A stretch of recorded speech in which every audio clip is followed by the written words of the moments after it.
Halo guys, balik lagi bersama Bang Theo di sini. Kali ini Bang Theo akan melanjutkan cerita Again the Sky Supreme. Buat kalian yang penasaran, langsung saja ya simak video kali ini.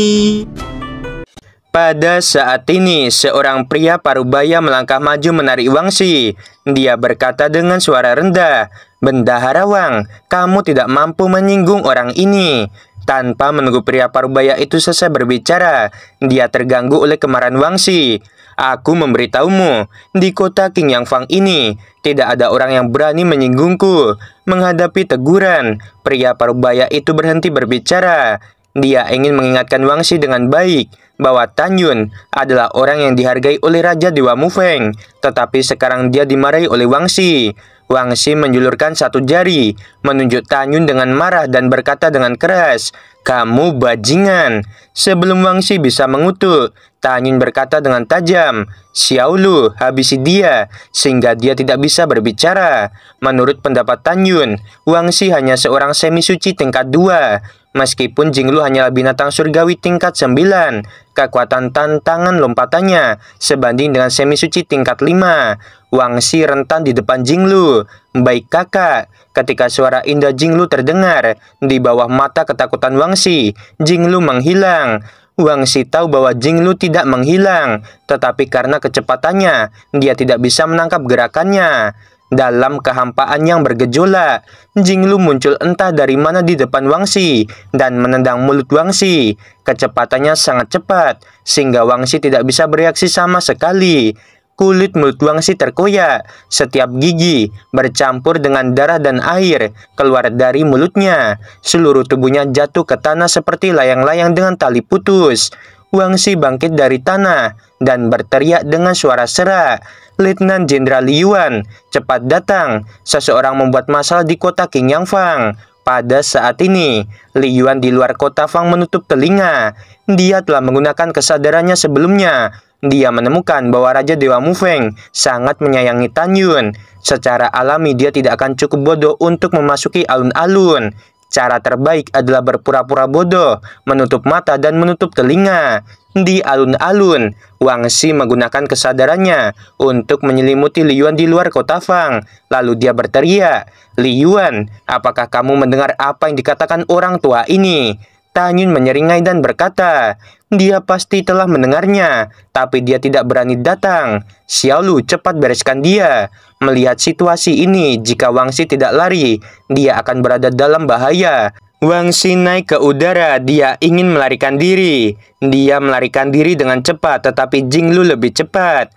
Jinglu terbang ke atas. Dia segera menyusul Wangsi dan menendang punggung Wangsi.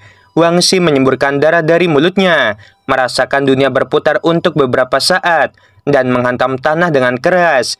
Dia berjuang untuk bangun, tetapi organ-organ dalamnya terguncang. Dia tidak bisa bangun sama sekali. Dia meronta-ronta di tanah, mencoba merangkak menembus kerumunan dan pergi. Tan Yun melihat sekeliling kerumunan dan berkata dengan keras, 100 tahun yang lalu, tuan muda ini dikejar dan ingin dihabisi olehnya di alam dewa kuno. Alasannya adalah dia ingin merebut harta karun. Hari ini, di depan mata semua orang, dia mempermalukanku dan ingin menghabisiku. Semuanya, apakah menurut kalian dia pantas mati? Seseorang di antara kerumunan berteriak, "Pantas dihabisi. Tuan muda Jing, kamu harus menghabisinya dengan cepat, lalu kita buat kesepakatan." Mendengarkan omelan semua orang, Wangsi memandang Tan Yun, menghabiskan seluruh kekuatannya dan berteriak, "Orang tua ini berasal dari kota Dewa Qingyang, anggota keluarga Gongsun. Orang tua ini tidak percaya kamu berani melakukannya." Dengan mencibir di wajahnya, Tan Yun berjalan menuju Wangsi, selangkah demi selangkah. Dengan setiap langkah yang diambilnya, niat membunuh di matanya menjadi lebih kuat. "Kamu akan segera tahu." Ketika Tan Yun datang ke Wangsi dan hendak menginjak tengkorak Wangsi, tiba-tiba sebuah suara wanita dingin yang tak ada habisnya bergema di seluruh pasar. "Kamu sangat berani. Hentikan untuk wanita ini." Sebelum dia selesai berbicara, tiba-tiba langit di atas alun-alun bergelombang, guntur dan kilat melonjak. Seorang wanita berbaju biru muncul dari udara tipis. Dengan sosok ramping, menonjol ke depan dan ke belakang. Tubuhnya dipenuhi dengan aura semi suci yang menakutkan Tan Yun. Di belakang wanita itu, seorang pria yang mirip Wangsi juga mengikuti. Orang tua itu adalah penjaga toko Wanjin Shenbao, yaitu Wan Qi. Dan wanita sebelumnya adalah nona tertua dari keluarga Gongsun, yaitu Gongsun Sansan. Pada saat ini, mata dingin Gongsun Sansan mengandung niat membunuh yang mengerikan. Dia tidak menyangka bahwa setelah tiba di kota King Yangfang, dia melihat pemandangan pelayannya diinjak. Dia sangat marah saat ini. Tangan giok tanpa tulang Gongsun Sansan terangkat sedikit, dan kemudian sebuah adegan yang mengejutkan semua orang di bawah terjadi.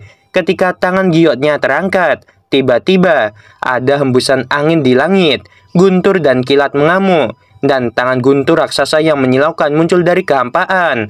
Dalam runtuhnya kehampaan, tangan giok Gongsun Sansan menekan Tanyun, dan dalam sekejap, tangan besar setinggi 100 kaki yang berisi kekuatan angin dan guntur menampar dengan agresif ke arah Tanyun. Kita bukan lawannya. Dia adalah semi suci tingkat 8. Setelah Jinglu mengetahui kekuatan Gongsun Sansan, wajahnya sangat berubah. Dia meraih Tanyun dengan tangan kanannya dan terbang hingga 100 meter dengan kecepatan tinggi. Dengan suara keras, tangan raksasa menampar alun-alun dan menelan Wangsi. Kekuatan telapak tangan Gongsun Sansan cukup kuat. Segera, alun-alun diaspal dengan batu biru dalam radius 10.000 kaki dipenuhi debu. Para penonton ketakutan, mereka tidak berani menarik napas. Mereka tahu bahwa Gongsun Sansan adalah wanita yang kejam. Ketika debu menghilang dan tangan raksasa guntur hancur, sosok Wangsi muncul di bidang penglihatan semua orang. Wangsi tidak peduli untuk menyeka darah dari sudut mulutnya. Dia menatap Gongsun Sansan dalam kehampaan. Dia bersujud dan berkata, "Terima kasih Nona, karena telah menyelamatkan hidupku." "Kamu tidak perlu terlalu sopan. Aku ingin tahu siapa yang berani melakukan itu padamu." Nada bicara Gongsun Sansan penuh dengan dominasi. Di sisi lain, pada saat ini, wajah Tanyun suram dan menakutkan. Jika bukan karena Jinglu yang menyelamatkannya tepat waktu, dia mungkin akan menderita parah. Adik kedua, Wang Qi berteriak dalam kehampaan, menukik ke bawah dan muncul di alun-alun yang hancur. Dengan air mata, dia membantu Wangsi yang terluka parah. "Kakak, kamu harus menghabisi anak itu," Wangsi berkata dengan sengit dengan darah menggantung dari sudut mulutnya. 100 tahun yang lalu, orang yang menghabisi orang-orang dari toko kita di alam dewa kuno adalah anak ini. Adik kedua, jangan khawatir, nona tertua akan melakukannya. Wang Qi membungkuk dan berkata, "Nona tertua, 100 tahun yang lalu, dia adalah orang yang menghabisi orang-orang kita." Gongsun Sansan mengangguk, melangkah keluar dari kekosongan selangkah demi selangkah, berdiri 100 kaki di depan Tanyun, dan berkata dengan acuh tak acuh, "Apakah kamu mau melakukannya sendiri, atau ingin nona ini yang mengakhiri hidupmu?" Mendengar itu, sebelum Tanyun bisa berbicara, seseorang di antara kerumunan mulai berbicara. Seorang pria tua menahan rasa takut di dalam hatinya, melangkah keluar dari kerumunan, muncul di depan Tanyun, dan menggenggamkan tinjunya. "Nona Gongsun, kamu tidak bisa menghabisinya." "Hal macam apa kamu, menjauhlah dari nona ini," tegur Gongsun Sansan. Pria tua itu menggelengkan alis putihnya dan menegakkan dadanya. "Orang tua ini bernama Morui. Aku penjaga toko Shenbao Xuan di kota King Yangfang. Aku juga pelayan Dewa Mufeng. Nama keluarga lamaku adalah Liu. Kemudian beruntung diberi nama keluargamu oleh Tuan Mufeng." Morui sangat marah dan menatap Gongsun Sansan. Dia percaya diri dan melaporkan latar belakangnya. Maka Gongsun Sansan pasti tidak berani mempermalukan dirinya sendiri. Karena Raja Dewa Mufeng adalah salah satu dari 10 Raja Dewa di Am Dewa Hongmeng. Status dan martabatnya tidak sebanding dengan Patriark Gongsun. Itu benar. Gongsun Sansan mengangkat alisnya dan berkata dengan acuh tak acuh, "Jadi kamu berasal dari Raja Dewa Mufeng. Bukan urusanmu di sini. Kamu tidak perlu ikut campur." Meskipun nada Gongsun Sansan lembut, kata-katanya masih agresif. Gongsun Sansan mencibir dalam hatinya. Jika bukan latar belakang Morui, dia akan mengubah Morui menjadi mayat. "Nona Gongsun, ini pernyataan yang buruk." Morui berdiri di depan Tanyun dan berkata dengan sungguh-sungguh, "Tuan Jing adalah dermawan Raja Dewaku. Raja Dewaku memiliki sesuatu untuk dikatakan. Siapapun yang berani tidak menghormati Tuan Muda Jing akan menjadi musuh."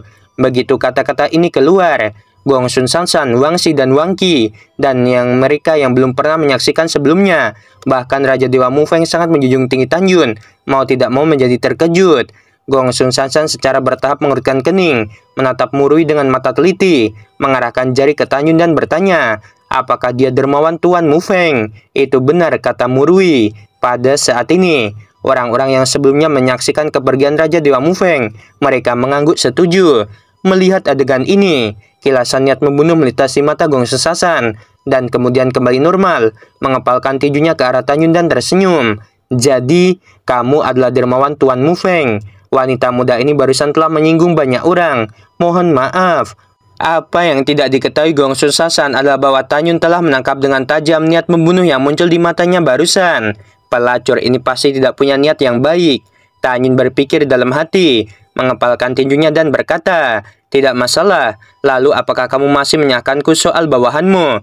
Gongsun Sasan tersenyum. Tuan Muda Jing bercanda. Aku mendengar apa yang terjadi 100 tahun yang lalu. Pada saat itu, orang-orangku ingin merebut ular Dewa Bumi yang kamu temukan. Namun jika mereka mati olehmu, itu adalah kesalahan mereka sendiri. Karena itu, Tuan Muda Jing, kamu harus tenang. Aku pikir keluhan kami sebelumnya akan dihapuskan. Mendengar itu, Tanyun berkata sambil tersenyum. Baiklah, karena Nona Gongsun mengatakannya, keluhan 100 tahun yang lalu akan dihapuskan. Gongsun Sasan pun tersenyum. Tapi apa yang Tanyun katakan selanjutnya membuat senyum di wajahnya menghilang. Tanyun mencibir, keluhan antara aku dan Wangsi dapat dihapuskan 100 tahun yang lalu. Tetapi hari ini kita tidak bisa melupakannya begitu saja. Orang tua ini terus mempermalukan diriku. Dia harus memberikan penjelasan. Gongsun Sasan menatap Tanyun, matanya tampak dingin. Apa yang kamu inginkan? Aku tidak ingin melakukan apapun. Tanyun mencibir, biarkan aku menampar wajahnya, dan masalah ini selesai. Gongsun Sasan mengambil napas dalam-dalam dan berkata kepada Wangsi, kamu bisa menanggung tamparannya. Dia berasal dari Raja Dewa Mufeng. Kita tidak bisa menyerangnya di depan semua orang. Tapi jangan khawatir, kamu tidak akan dipukuli dengan sia-sia. Ketika dia meninggalkan kota King Yang Fang, dia akan mati. Bawahan patuh, kata Wangsi melalui transmisi suara. Ya, Gongsun Sasan mengangguk, lalu menatap Tanyun. Tuan Jing, orang-orangku memarahimu karena salah. Tamparan di wajah akan dianggap sebagai pelajaran. Tanyun tersenyum, mengulurkan jari, dan menggeliti Wangsi. Wangsi berjalan dengan gemetar di depan Tanyun, memejamkan matanya dan meraung seperti binatang buas di dalam hatinya. Tidak akan lama lagi, orang tua ini akan melihatmu mati. Di bawah perhatian semua orang, Tanyun mengangkat tangan kanannya sedikit dan mengusapnya ke wajah Wangsi. Tepat ketika telapak tangan kanan Tanyun hendak menyentuh wajah Wangsi, sesuatu yang tak terduga terjadi. Tanyun yang tiba-tiba mengerahkan kekuatannya dan menghancurkan kepala Wangsi. Mayat tanpa kepala berguling di udara dan jatuh ke tanah. Tidak ada yang mengira bahwa Tanyun mengatakan bahwa tujuan tamparan itu adalah untuk menghabisi Wangsi. Wang Qi yang melihat mayat di tanah berteriak, adik kedua. Dia memandang Tanyun dengan marah. Dasar kamu sialan. Tanyun merentangkan tangannya dan mengangkat bahu. Kamu tidak bisa menyahkanku. Saudara keduamu yang tidak bisa menahan. Segera. Tanyun memandang Gongsun Sasan yang wajahnya pucat dan tersenyum cerah. Nona Gongsun, baiklah, keluhan kita telah dihapuskan. Aku harap kita akan mengubah perang menjadi batu giok dan sutra di masa depan. Gongsun Sasan menarik napas dalam-dalam, menatap Tanyun, lalu menatap Wang Qi dan berkata, ayo pergi. Nona, dia menghabisi adik laki-lakiku. Haruskah kita melupakannya? Wang Qi menangis.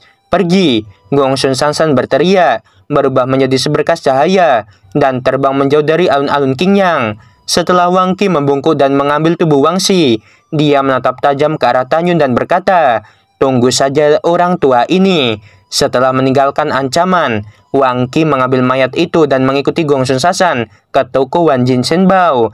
Setelah Tanyun mengepalkan tinjunya dan berterima kasih kepada Murui, dia mulai menukar 3 ramuan dengan semua orang untuk sumber pelatihan.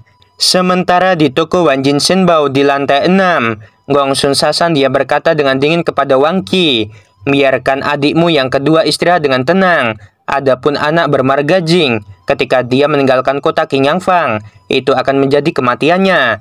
1 jam kemudian di alun-alun Qingyang. Sekarang Tanyun memiliki lebih dari 50.000 mata air surgawi di tangannya. Apa yang membuat Tanyun cukup bersemangat adalah dia telah memperoleh 89 benih api tipe S dan 93 benih api tipe api. Di antara benih api tipe S, ada jenis api lain yang disebut Swensen Shi Yuo. Itu adalah benih api atas tingkat 8. Selain itu, ada juga jenis api yang disebut Kunsan Flame yang merupakan benih api tinggi tingkat 8. Benih api yang tersisa, sebagian besar merupakan tingkat kelima. Sudut mulut Tanyun naik sedikit, dan dia berkata diam-diam, dengan benih api ini, api Hongmeng dan api es Hongmeng dapat ditingkatkan dengan cepat. Pada saat ini, Shen Subing berkata dengan suara khawatir, "Suamiku, sekarang kita memiliki sumber daya pelatihan yang cukup. Kemudian kita dapat mundur dan berlatih dengan tenang. Hanya saja aku khawatir, Gong Sun Sasan tidak akan menyerah dan akan menghabisi kita ketika meninggalkan kota King Yang Fang." Tanyun berkata pelan, "Gadis konyolku, kita memiliki perahu dewa yang diberikan oleh Raja Dewa. Perahu dewa ini dikendalikan olehku, maka kecepatan terbangnya sebanding dengan Rana Semi Suci tingkat 9. Sementara Gong Sun Sasan hanya Semi Suci tingkat 8. Sulit baginya untuk mengejar kita. Selain itu, pada saat itu, biarkan Jinglu mengendalikan perahu. Kecepatan perahu cukup untuk menandingi kecepatan terbang dari Dewa Suci tingkat 6. Gong Sun Sasan, dia tidak akan menyusul kita." Mendengar ini, Shen Subing merasa lega. Tanyun berkata kepada istri lainnya, "Ayo cepat, kita harus pergi." Setelah itu, Tanyun mengepalkan tinjunya ke arah semua orang di alun-alun dan berkata, "Semoga kita bertemu lagi. Tuan Jing, jika kamu masih memiliki ramuan ini, kamu dapat kembali untuk memberi manfaat bagi kami." Semua orang memandang Tanyun, mengepalkan tangan mereka, menyaksikan Tanyun dan yang lainnya terbang keluar dari kota King Yang Fang. Pada saat yang sama, Gong Sun Sasan yang duduk bersila di Wanjin Shenbao tiba-tiba membuka matanya, memperlihatkan niat membunuh yang dingin di matanya. Dia menemukan melalui kesadarannya bahwa Tanyun dan yang lainnya telah terbang keluar dari kota Fang. Gong Sun Sasan bangkit memandang Wang Qi yang sedang menunggu di luar pintu dan berkata, "Orang bermarga Jing meninggalkan kota King Yang Fang. Kamu tinggal di sini. Aku akan pergi dan menghabisinya." Begitu suara itu jatuh, Gong Sun Sasan menghilang dari lantai 6. Sesaat kemudian, Tanyun bersama semua orang mendarat di depan Li Yuan.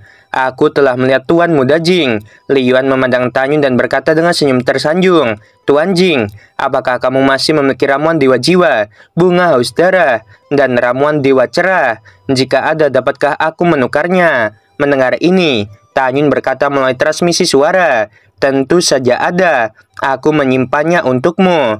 "Terima kasih Tuan Muda Jing." Li Yuan sangat bersemangat. Tanyun berkata, "Aku tidak bisa memberikannya kepadamu di sini. Jika tidak, setelah ditemukan, orang lain akan cemburu." Tanyun memandang kejauhan dan berkata, "Kamu ikuti aku ke Gunung Suci Qingyang. Aku akan memberikannya kepadamu di sana." "Baiklah, aku mendengarkan pengaturan Tuan Muda Jing." Setelah transmisi suara Li Yuan, dia melihat ratusan prajurit dan memerintahkan, "Aku ada urusan sebentar dengan Tuan Muda Jing." Setelah itu, Li Yuan mengikuti Tanyun dan yang lainnya. Dengan lambaian tangan kanannya, Tanyun memasang penghalang kedap suara, menghadap Jinglu dan berkata dengan tajam, "Xiaolu, habisi dia untukku." "Baik kakak." Jinglu melintas, dan telapak batu giok menghantam dada Li Yuan. Dalam suara retakan tulang yang jelas, dada Li Yuan runtuh, darah menyembur dari mulutnya, dan dia jatuh 100 kaki jauhnya. "Tuan Jing, mengapa kamu menyerangku?" Li Yuan menggeram. Tanyun menyeringai, "Jika kamu lupa, aku bisa mengingatkan dirimu. Sebelumnya di alun-alun Qingyang, di penghalang kedap suara, kamu memberitahu Mabian bahwa setelah Mabian menghabisiku, kamu ingin istriku yang bernama Yukin. Kamu orang macam apa? Apakah kamu masih ingin mendekati wanitaku?" Tanyun berkata dengan sengit, "Jinglu, habisi dia." Li Yuan mengutuk, "Jingyun, kamu sialan." Kutukan Li Yuan tiba-tiba berhenti. Jinglu melewati Li Yuan dan menghancurkan kepalanya dengan telapak tangan. Mayat tanpa kepala berceceran darah jatuh ke puncak gunung dan jatuh ke danau Qingyang Shenhu di bawah. Selanjutnya, Tanyun mengangkat penghalang kedap suara. "Suamiku, kemana kita akan pergi selanjutnya?" tanya Dante Sianer. Tanyun memikirkannya dan berkata, "Ayo pergi." Tanpa menunggu kata-kata Tanyun, tiba-tiba terdengar suara wanita yang dingin keluar dari lautan awan yang luas. "Kamu tidak akan bisa kemana-mana. Puncak ini adalah tempat pemakamanmu." Detik berikutnya, seorang wanita bertopeng berpakaian hitam muncul dari langit. Meskipun pihak lain menutupi wajahnya, Tanyun dan yang lainnya bisa menebak dari suara wanita bahwa itu adalah Gong Sun Sansan. Seperti yang diperkirakan semua orang, wanita bertopeng itu memang Gong Sun Sansan. Alasan mengapa dia bertopeng adalah karena dia tidak ingin orang lain mengetahuinya. Gong Sun Sansan, jika kamu ingin menghabisi kami, itu tergantung pada apakah kamu memiliki kemampuan atau tidak. Tanyun mencibir. Cincin abadi menyala. Setelah seberkas cahaya keluar dari cincin, sebuah perahu muncul. Ketika Tanyun dan yang lainnya dengan tergesa-gesa menaiki perahu, tubuh Gong Sun Sansan mengeluarkan kekuatan angin dan guntur yang sangat besar. Saat dia memutar-mutar pergelangan tangannya yang memegang pedang, segera satu demi satu cahaya pedang menyilaukan merobek lautan awan. Pada saat yang kritis ini, Tanyun mengendarai perahu, melesat dari puncak gunung ke langit seperti kilat, dan menghilang dari pandangan Gong Sun Sansan. Ini sangat cepat.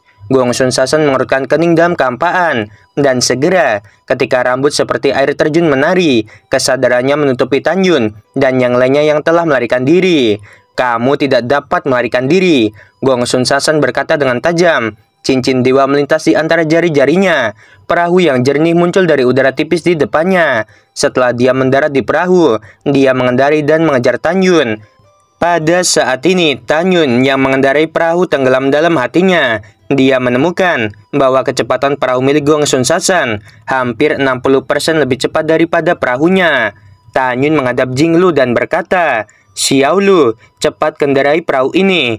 Ranah Gong Sun Sansan jauh lebih tinggi, jadi perahu miliknya lebih cepat. Mendengar ini, Jinglu tidak berani mengabaikan. Dia segera mengendarai perahu. Kecepatan terbang perahu tiba-tiba meningkat tajam. Namun, Tanyun dan yang lainnya tidak memiliki sedikit pun kegembiraan di wajah mereka, karena kecepatannya masih sedikit lebih lambat dari kecepatan perahu Gong Sun Sansan. Suamiku, jika ini terus berlanjut, cepat atau lambat kita akan terjebak. Apa yang harus kita lakukan? Gong Sun Rongxi tampak khawatir. Begitu juga yang lain. Pada saat ini, Tang Mengyi menyuntikkan lengan batu gioknya. Setelah memasang penghalang kedap suara, matanya yang indah berkedip dan berkata, Suamiku, mari kita kembali ke kota Dewa Kuno Abadi, dan kemudian bersembunyi di kuil abadi. Di sana ada penghalang yang tidak bisa ditembus. Tanyun menggelengkan kepalanya dan berkata, rencana ini layak, tetapi risikonya terlalu besar. Pertama-tama, gerbang kota Dewa Kuno Abadi jauh dari sini. Dengan kecepatan perahu, akan memakan waktu 1,5 bulan untuk mencapainya. Selama periode ini, bahkan jika Gong Sun Sansan tidak dapat mengejar kita, dia akan mengunci kita dengan kesadarannya. Begitu wanita ini mengetahui bahwa aku dapat membuka larangan di kuil kuno, dia pasti akan memberitahu orang lain tentang berita buruk ini. Jika Ling Xian Tianjun atau kekuatan besar lainnya tertarik, konsekuensinya akan menjadi bencana. Mendengar ini, semua orang mengira Tanyun benar, tetapi mereka tidak berpikir ada cara yang lebih baik. Tanyun menarik napas dalam-dalam dan berkata kepada semua orang, kalian tidak perlu khawatir, aku punya rencana untuk menghadapinya. Kita hanya perlu menggertak. Aku yakin dalam 3 hari, Gong Sun Sansan akan menyerah mengejar dan menghabisi kita. Semua orang memandang Tanyun dengan bingung. Tanyun berkata kepada semua orang, kita masih memiliki 100 bunga haus darah dan 100 ramuan dewa jiwa. Selanjutnya, Jinglu memasuki ruang pelatihan. Sambil menelan bunga dewa haus darah untuk meningkatkan kekuatannya sebesar 10%, dia sedang membakar jiwanya. Saat jiwanya dibakar, kekuatan Jinglu akan meningkat tajam lagi. Pada saat yang sama, Jinglu mengambil ramuan dewa jiwa terlebih dahulu, sehingga dia tidak akan merasakan sakit yang disebabkan oleh membakar jiwa. Kita berada di dek perahu, berbicara tentang dunia, dan berpura-pura santai. Semuanya, ingat, tidak ada yang boleh menunjukkan kepanikan. Kalian harus tenang. Kalau tidak, begitu Gong Sun Sansan melihat kekurangannya, dia pasti akan mengejar tanpa henti. Pada saat itu, ketika 100 bunga haus darah dan 100 ramuan dewa jiwa telah dikonsumsi, kita tidak punya pilihan selain mati. Kerumunan mengangguk mengerti. Kemudian Tanyun melepas tas obat mujarab yang tergantung di pinggangnya, memberikannya kepada Jinglu dan berkata, Xiaolu, kamu harus bekerja keras. Tidak sulit bagiku untuk berbagi kekhawatiran dengan kakak. Jinglu tersenyum ringan, lalu mengambil tas obat mujarab dan memasuki ruang pelatihan di perahu. Setelah memasuki ruang pelatihan, Jinglu mengeluarkan ramuan, membuka bibirnya dengan ringan, mengunyah ramuan dewa jiwa, dan menelannya ke dalam perutnya. Segera panas lembut dan hangat mengalir dari perutnya, mengalir ke pikirannya dan menyelimuti jiwanya. Kemudian, Jinglu mengeluarkan bunga haus darah dari kantong, mengunyahnya dan menelannya. Dalam sekejap, Jinglu merasa darah di tubuhnya mendidih, dan kekuatan tirani terpancar dari tubuh. Kekuatannya meningkat 10%. Dalam sedikit getaran kehampaan, nyala api halus membakar kepala Jinglu. Saat jiwanya dibakar, Jinglu merasa bahwa setelah peningkatan kekuatan yang tajam, dia mengirim transmisi suara pada Tanyun. "Kakak, aku siap." Di dek perahu, ketika Tanyun hendak menjawab, Gongsun Sasan yang mengemudikan perahu muncul ribuan mil di belakang Tanyun. Mata Gongsun Sasan menunjukkan arti mengendalikan seluruh situasi. Dia menatap Tanyun dan berkata dengan dingin, "Kamu berani menghabisi orang milik wanita ini. Nanti, setelah wanita ini menyusulmu, aku ingin kamu mati."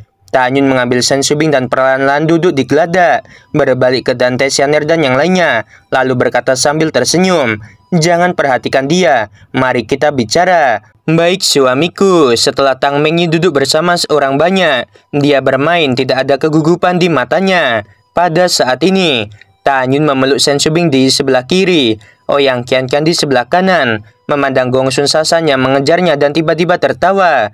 "Nona Gongsun, aku tidak menyangka Wangxi yang dihabisi olehku sebenarnya adalah kekasih lamamu." Mendengar ini, Gongsun Sasan sangat marah. "Kamu hanya membuat rumor." Tanyun tertawa dan berkata, "Kamu sendiri yang mengatakannya. Aku menghabisi orangmu. Bukankah itu berarti Wangxi, lelaki tua yang jahat itu berselingkuh denganmu?"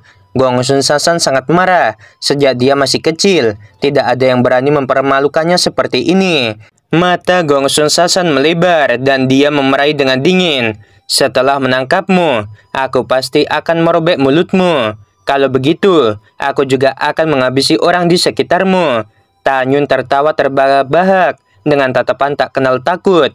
"Kamu benar-benar membuatku takut setengah mati. Ayo, kamu ingin merobek mulutku, tapi sayang sekali kamu tidak bisa mengejarku. Baiklah, aku tidak ingin memperhatikan gadis kecil yang berdada besar dan tidak berotak. Xiaolu, ayo pergi." Setelah kata-kata Tanyun, di mata kaget Gongsun Sasan, kecepatan perahu Tanyun naik secara drastis. Kecepatan yang sangat cepat. Gongsun Sasan bergidik di dalam hatinya. Dia mencoba yang terbaik untuk merangsang kecepatan perahunya dan menemukan bahwa dia masih 1 poin lebih lambat dari perahu Tanyun. Sesaat kemudian, di hadapan Gongsun Sasan, sosok Tanyun dan yang lainnya telah menghilang. Dia melepaskan kesadarannya untuk mengunci Tanyun dan yang lainnya dan mengejar dengan cermat. 1 jam kemudian, Jinglu mengemudikan perahu dan telah meninggalkan Gongsun Sasan sejuta mil. Pada saat ini di ruang pelatihan, ketika bunga dewa haus darah dan ramuan dewa jiwa yang diambil Jinglu 1 jam yang lalu akan menghilang, dia buru-buru mengeluarkannya lagi. Dalam 3 jam berikutnya, Jinglu meminum 2 ramuan ajaib setiap 1 jam sekali untuk meningkatkan kekuatannya dan sepenuhnya mengendalikan penerbangan perahu. Pada saat ini, Tanyun telah meninggalkan Gongsun Sasan 4 juta mil. Sialan! Gongsun Sasan yang mengejar perahu menginjak kakinya dengan marah. Pada saat ini, suara sarkastik Tanyun terdengar di benak Gongsun Sasan. "Pelacur kecil, terus kejar. Jika kamu tidak mengejar, maka kamu lemah." Gongsun Sasan tersipu karena marah dan berkata melalui transmisi suara, "Jingyun, tunggu saja nona ini." "Tunggu apa? Apakah tunggu sampai kamu memburuku dan melayaniku dengan baik?" Transmisi suara Tanyun membuat paru-paru Gongsun Sasan meledak karena marah. 1 jam kemudian malam tiba. Gongsun Sasan masih mengejar, malam memudar. Dan ketika fajar tiba, Gongsun Sasan menemukan melalui kesadarannya bahwa perahu Tanyun telah 11 juta mil jauhnya. Dia menarik napas dalam-dalam dan berkata dengan kejam, "Jingyun, kamu beruntung kali ini. Lain kali kita bertemu, nona ini pasti akan merobek kulitmu, sehingga kamu tidak bisa bertahan dan mati." Pada saat ini, di perahu cahaya dingin di mata Tanyun mengamuk, dan dia bersuara, "Kalau begitu, aku juga memberitahumu bahwa lain kali kita bertemu, aku akan menghabisimu." Setelah transmisi suara, Tanyun menemukan melalui kesadarannya bahwa Gongsun Sasan berbalik dan menuju kota King Yang Fang. Dalam sekejap mata, 1 hari lagi berlalu. Gong Sun Sasan mengendarai perahu dan menghilang di ujung langit yang bisa ditutupi oleh kesadaran Tan Yun. Xiaolu, dia sudah pergi. Kamu bisa istirahat sekarang. Tan Yun berkata kepada Jinglu. Baik kakak. Setelah api berkabut di kepala Jinglu menghilang, wajahnya hanya sedikit pucat. Tapi itu bukan masalah besar. Kakak, kemana kita akan pergi selanjutnya, kata Jinglu. Tan Yun berkata, pergi ke jurang para dewa, kemudian mundur untuk berlatih. Setelah dipromosikan menjadi dewa surgawi, pergi untuk bergabung dengan kemiliteran. Jinglu berkata melalui transmisi suara, kakak, dengan kecepatan perahu, kita akan mencapai jurang para dewa dalam 4 bulan. Tan Yun mulai mengobrol dengan istri-istrinya. Tidak mungkin untuk menembus ranah. Lebih baik menghabiskan lebih banyak waktu dengan istrinya. Malamnya, langit penuh bintang, dan bulan yang cerah tertanam di langit. Ada 4 ruang pelatihan di perahu. Pada saat ini, Wuxing Shangsen, Guan Xuankong, Guan Xuankui, Guchong, Tianlo, dan Wei-Kuan memasuki ruang pelatihan lain dan mulai bermain catur. Di sisi timur dek perahu, 7 istri dan 2 tunangan Tan Yun duduk. Di sisi lain dek, Sui Xian, Shen Suzhen, Shenji, dan gadis-gadis lain.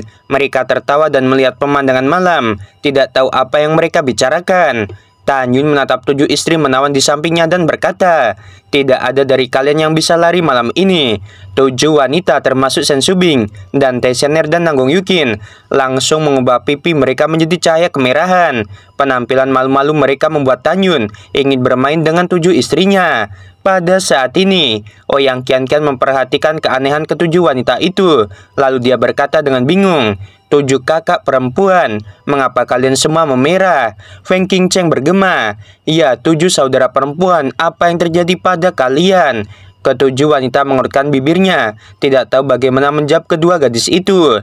Pada saat ini, Tan Yun tersenyum, bangkit dan menggendong Shen Subing memasuki ruang pelatihan. Hati Ouyang Qianqian dan Feng Qingcheng bertabrakan, tidak perlu memikirkannya. Kedua gadis itu juga dapat menebak bahwa baru saja Tan Yun memberitahu 7 saudara perempuan beberapa hal pribadi melalui transmisi suara. Di ruang pelatihan, Tan Yun mengeluarkan pagoda Ling Xiao, membawa Shen Subing yang terpesona, datang ke lantai 47 dan meletakkan Shen Subing di sofa. Shen Subing mengerucutkan bibir merahnya, perlahan menutup matanya, dan membiarkan Tan Yun membuka pakaiannya. 1 jam kemudian, Shen Subing tersipu dan Tan Yun keluar dari ruang latihan. Tan Yun tersenyum dan mengambil Nanggong Yukin lagi dan memasuki ruang pelatihan. Dalam 3 hari berikutnya, Tan Yun membasahi ke-7 istrinya dengan hujan dan embun. Waktu berlalu, dengan senyum seperti angin musim semi, Tan Yun memimpin dan Tsener berjalan keluar dari ruang pelatihan dan berjalan menuju Ouyang Qianqian dan Feng Qingcheng yang sedang berbicara. Ketika kedua gadis itu melihat Tan Yun mendekat, hati mereka tidak bisa menahan diri untuk mempercepat. Mereka buru-buru berkata kepada Tan Yun, sialan, kamu tidak bisa menganggap enteng kami. Melihat ekspresi tidak tulus dari kedua wanita itu, Tan Yun tersenyum dan berkata, Qingcheng, ada sesuatu yang ingin kukatakan padamu sendirian, ikutlah denganku. Dengan mengatakan itu, Tan Yun meraih tangan lembut Feng Qingcheng dan melangkah ke ruang pelatihan. Tan Yun, aku. Begitu Feng Qingcheng membuka mulutnya, dia diinterupsi oleh Tan Yun yang penuh kasih sayang. Qingcheng, aku tidak sabar menunggu hari untuk menikahi dirimu. Mata indah Feng Qingcheng tiba-tiba melebar, tapi Tan Yun dengan dominan mencium bibir merahnya. Seolah-olah dia tersengat listrik, tubuhnya yang halus bergetar, dan dia menutup matanya dengan lemah. Tan Yun mencium bibir merah Feng Qingcheng yang memikat, dan dia berkata, Qingcheng kecil, tubuhmu sangat bagus. Dasar penjahat besar, kamu menggertakku. Pipi Feng Qingcheng memerah. Penindasan yang sebenarnya masih akan datang. Setelah transmisi suara Tan Yun, dia memeluk Feng Qingcheng dan menekannya ke sofa. Malam semakin gelap, keduanya berperang di sofa. Tan Yun penuh dengan trik, memungkinkan Feng Qingcheng untuk sepenuhnya membebaskan dirinya. Setelah malam, Feng Qingcheng meringkuk ke Tan Yun dengan pipi memerah dan tertidur. Dia sangat lelah. Setelah Feng Qingcheng bangun perlahan, dia mengangkat kepalanya, mencium dahi Tan Yun dan berkata seperti nyamuk, aku sangat senang, lain kali kamu harus lebih lembut. Baiklah, tidak masalah. Setelah Tan Yun selesai berbicara, dia berbalik dan menekan Feng Qingcheng di bawahnya. Jantung Feng Qingcheng berdebar kencang. kamu, apakah masih ingin melakukannya? Dalam 4 bulan ke depan, Tanyun dan istrinya akan tetap hangat setiap malam. Selama periode itu, Tanyun dan Oyang Kian-Kian sendirian di sebuah ruangan, dan Oyang Kian-Kian selalu menghentikan Tanyun pada saat yang paling kritis, mengatakan bahwa dia tidak siap secara mental. Tanyun mengungkapkan pemahamannya. Keesokan harinya, matahari terbit di timur. Jinglu mengendarai perahu dan kembali ke pintu masuk ke jurang para dewa. Jinglu bertanya, "Kakak, kemana kita pergi setelah memasuki jurang para dewa? Apakah ke gua tirai airku?" Tanyun berkata dalam transmisi suara, "Kita tidak akan pergi ke guamu, tetapi pergi ke gua Menlan di bagian terdalam dari jurang para dewa yang ganas. Ada gerbang pesona di dalamnya, dan bawahanku hidup di sana." "Baik kakak." Jinglu tersenyum manis. "Diperkirakan dalam 2 bulan, kita akan dapat mencapai kedalaman terdalam dari jurang para dewa." Setelah itu, Jinglu mengendarai perahu dan melaju ke jurang gelap dengan kecepatan tinggi. Karena kecepatan penerbangan perahu yang sangat cepat, para dewa manusia dan dewa bumi yang sedang mencari harta karun tidak menangkap jalur penerbangan perahu sama sekali. Pada saat yang sama, di kota Raja Dewa tertinggi, di aula kuno, kepala keluarga San Peng memandang Sansi di depannya dengan sedikit ekspresi muram dan berkata sambil berpikir, "Apakah kamu yakin pembunuhnya bukan bangsawan atau anggota istana kerajaan?" 100 tahun yang lalu, San Peng mendapat surat perintah penggeledahan dari Ling Xia Tianzun. Kemudian, dia mengirim 2 orang kuat untuk melindungi Sansi dan membiarkan Sansi membawa surat perintah penggeledahan ke istana utama para dewa. Sansi yang sekarang telah kembali tanpa hasil, dia berkata dengan hormat dan jujur, "Ya, kepala keluarga, bawahan ini sangat yakin pembunuh tuan muda tertua dan tuan muda kedua bukanlah keturunan atau pelayan dari bangsawan atau raja dewa." Mendengar ini, San Peng terdiam beberapa saat dan kemudian berkata, "Ya, aku tahu. Sekarang kamu harus mundur dan berlatih. Dijadwalkan bahwa setelah 200 tahun, kamu akan pergi ke kota Dewa Hongmeng untuk mengamati satu persatu prajurit yang baru direkrut. Aku percaya bahwa suatu hari, si pembunuh akan ditangkap dan membalas dendam untuk kedua anakku." Sansi membungkuk dan berkata, "Bawahan mematuhi perintah, dan bawahan pergi dulu." Setelah Sansi pergi, tinju San Peng yang keriput mengepal dan menderit, menggertakkan giginya dan berkata, "Yuner, Tianer, ayah akan membahaskan dendam kalian cepat atau lambat, itu pasti." 2 bulan kemudian, Jinglu mengendarai perahu dan tergantung di luar gua Menlan yang gelap. Setelah Tanyun membiarkan semua orang memasuki pagoda Ling Xiao, dia menyingkirkan perahu, dan setelah memastikan bahwa tidak ada seorang pun, dia terbang ke dalam gua. Kemudian, dia membuka gerbang pesona dan memasuki tempat rahasia di mana klan Dewa Manhuang dan klan Dewa Honghuang tinggal. Setelah kembali, Tanyun menyapa kedua patria dan kemudian memasuki hutan kuno. Tanyun memasuki aula dewa tempat Dongfang Yushu dulu tinggal dan mengeluarkan pagoda Ling Xiao. Setelah Tanyun membagikan ular dewa bumi dan mata air dewa surgawi kepada semua orang, dia memasuki pagoda dewa Ling Xiao bersama semua orang dan mulai bersiap untuk berlatih. Tanyun duduk bersila dan mengeluarkan lebih dari 1000 ular dewa bumi dari cincin abadi. Dia menutup matanya dan fokus ketika sidik jari terbentuk di dadanya. Dalam sekejap di atas hutan di luar aula utama Dewa Manhuang, esensi surgawi dan bumi yang kaya membentuk pusaran 10.000 kaki, mengalir ke dalam aula utama, berebut satu sama lain untuk memasuki pagoda Ling Xiao. Setelah esensi ilahi yang mengepul dituangkan ke alis Tanyun, ia langsung menuju ke kolam roh, di mana itu diubah menjadi esensi ilahi emas. Sementara Tanyun melahap esensi surga dan bumi dalam satu pikiran, seekor ular dewa bumi naik ke udara, masuk ke mulut Tanyun, mencapai perut bagian bawahnya, dan mulai memurnikannya. Ini membuat kecepatan kultivasi Tanyun mengalami peningkatan 100 kali lipat. Waktu berlalu seperti anak panah. Dalam sekejap mata, Tanyun menghabiskan 1,2 juta tahun di pagoda Ling Xiao dan akhirnya dipromosikan menjadi Dewa Bumi tingkat 4. Dalam 1,5 juta tahun berikutnya, Tanyun menjadi Dewa Bumi tingkat kelima. Butuh 1,8 juta tahun lagi untuk memasuki Dewa Bumi tingkat 6. Butuh 2,2 juta tahun untuk melangkah ke Dewa Bumi tingkat ke-7. Butuh 2,6 juta tahun untuk melangkah ke Dewa Bumi tingkat 8. Pada akhirnya, butuh 3,3 juta tahun untuk dipromosikan menjadi dewa bumi tingkat 9.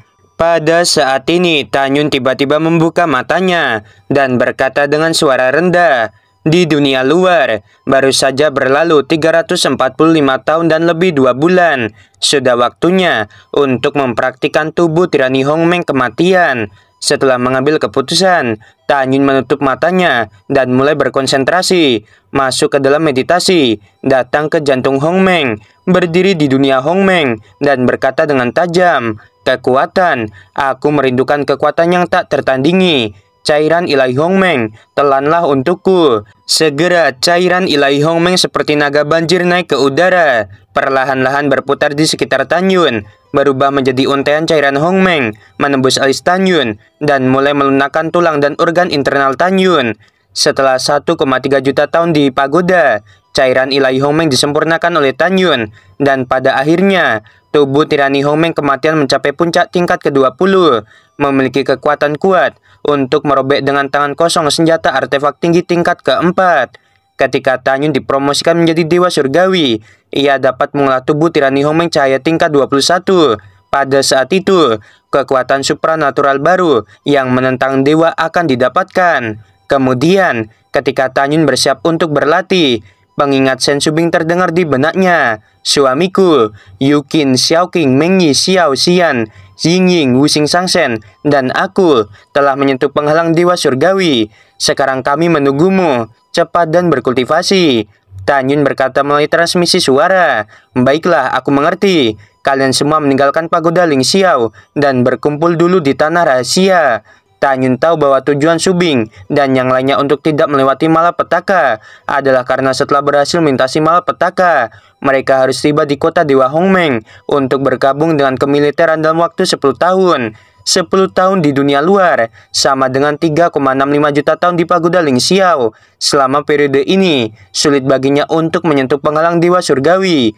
Oleh karena itu, Shen Subing dan yang lainnya harus menunggu Tanyun dan yang lainnya menyentuh penghalang dewa surgawi sebelum mereka dapat melewati bencana bersama dan kemudian pergi ke kota Dewa Hongmeng bersama-sama. Setelah transmisi suara, Tanyun menahan napas dan dengan cepat mencapai keadaan di mana hatinya masih seperti air dan mulai mundur untuk berlatih. Dia lupa waktu, dia lupa segalanya. Waktu berlalu, waktu di pagoda. 420 tahun telah berlalu. Tanyun yang tidak bergerak seperti patung batu tiba-tiba membuka matanya dengan kegembiraan. Pada saat ini, dia akhirnya menyentuh penghalang ranah dewa surgawi. Dia melepaskan kesadaran ilahinya, menutupi seluruh pagoda Ling Xiao, dan menemukan bahwa hanya Ouyang Duantian, Guan Xuankong, Xuan Kui, Guchong, Tianlo, dan Wei Kuan yang tersisa di pagoda. Jelas, keenam orang itu belum menyentuh penghalang dewa surgawi. Tanyun mengirim transmisi suara ke 6 orang, sehingga setelah 6 orang menyentuh penghalang dewa surgawi, mereka meninggalkan pagoda Ling Xiao, dan kemudian melewati malapetaka bersama-sama. Kemudian, Tanyun meninggalkan pagoda Ling Xiao dan muncul di aula utama lantai pertama. Tanyun melangkah keluar dari aula dan menemukan di hutan kuno, istrinya dan yang lainnya sedang bermain.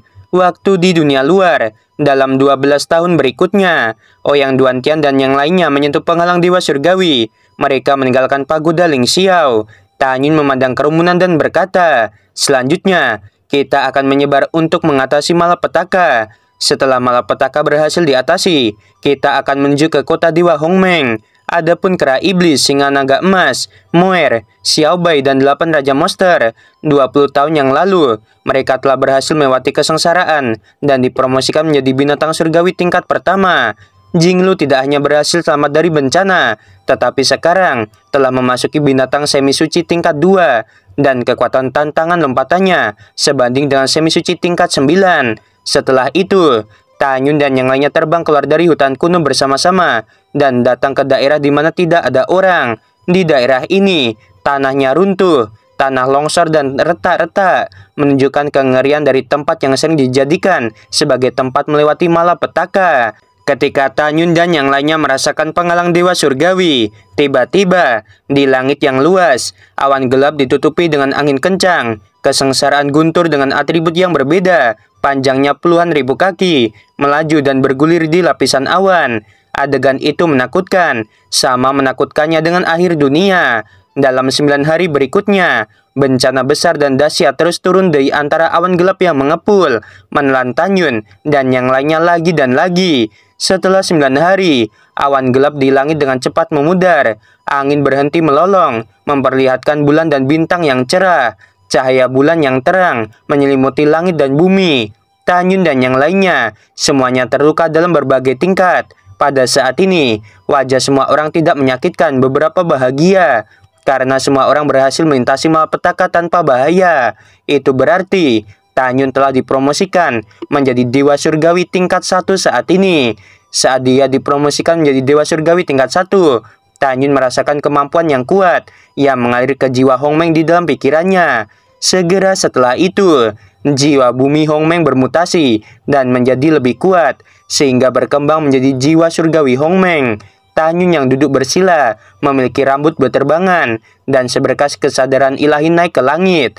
Pada akhirnya, kesadaran meluas hingga 610 miliar mil sebelum berhenti. Kita harus tahu bahwa Dewa Surgawi tingkat 9 biasa memiliki kesadaran ilahi yang dapat mencangkup 500 miliar mil. Semi suci tingkat 1 mencangkup radius 550 miliar mil. Semi suci tingkat 2 menyelubungi radius 600 miliar mil. Tanyun yang hanya Dewa Surgawi tingkat 1, jiwa dewanya sedikit lebih kuat dari semi suci tingkat 2. Tanyun menarik kembali kesadarannya dengan senyum di wajahnya. Mata bintangnya menunjukkan ekspresi bersemangat. Dihadapkan dengan semi suci tingkat 2 biasa, aku bisa menghabisi sebanyak yang aku mau. Kekuatanku akan sebanding dengan semi suci tingkat 4. Oke guys, sampai sini dulu. Mohon maaf ya, Mimin lagi sibuk dan kecapean teman-teman. Jadi uploadnya lah banyak liburnya ya jadinya.